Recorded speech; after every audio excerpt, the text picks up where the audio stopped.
Misto lang eksena sa isang matinding political drama ang nangyari sa loob ng Senado nitong Martes, May 12 matapos sumiklab ang tensyon sa pagitan ni Ruben Padilla at Kiko Pangilinan kaugnay ng kontrobersyal na usapin tungkol sa warrant of arrest laban kay Senator Ronald Bato de la Rosa.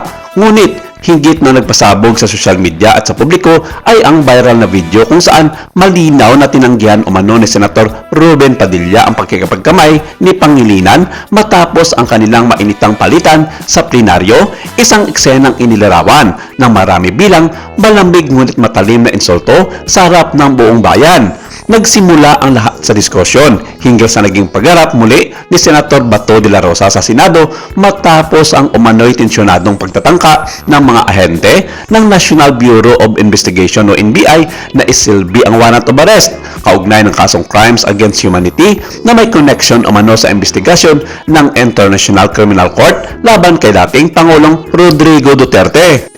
Habang ipinagtatanggol ni Senator Ruben Padilla ang naging reaksyon ng Commission on Human Rights o CHR sa sinapit ni Bato, biglang nag-point of order si Pangilinan upang hilingin ipagpaliban muna ang naturang usapin at itutuon ng session sa iba pang mahalagang agenda ng Senado. Ngunit hindi ito nagustuhan ni Ruben Padilla. Sa gitna ng tensyon, mabilis na ubigting ang palitan ng salita. Mariing iginiit ni Pangilinan na nasa kanya pa ang floor upang magsalita.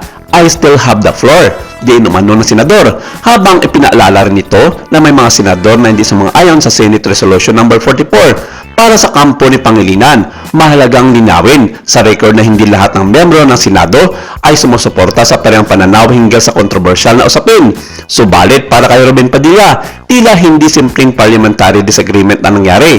Inireklamo niya ang umano'y paninigaw sa kanya ni Pangilinan sa loob mismo ng plenaryo.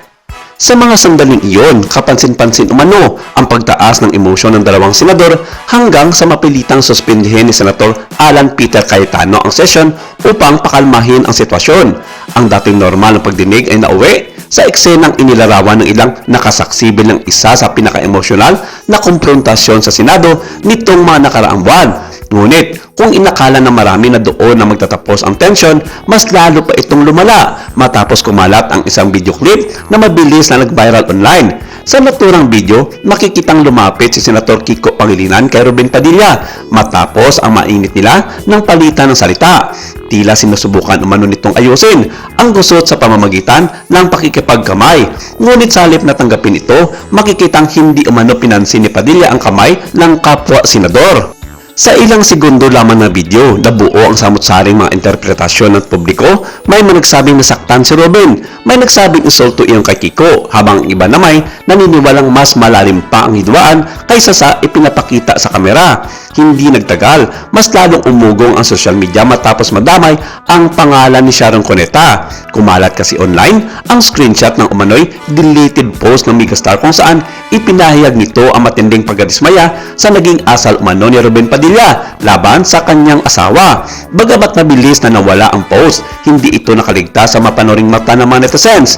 Ayon sa mga nakakita, tila galit na galit umano si Sharon at tinawag pa raw na makapal ang mukha ni Ruben Padilla. Mas lalong umugong ang usapan dahil matagal lang magkakilala sina Sharon at Ruben mula pa sa kanilang matagumpay na tambalan noon sa showbiz industry.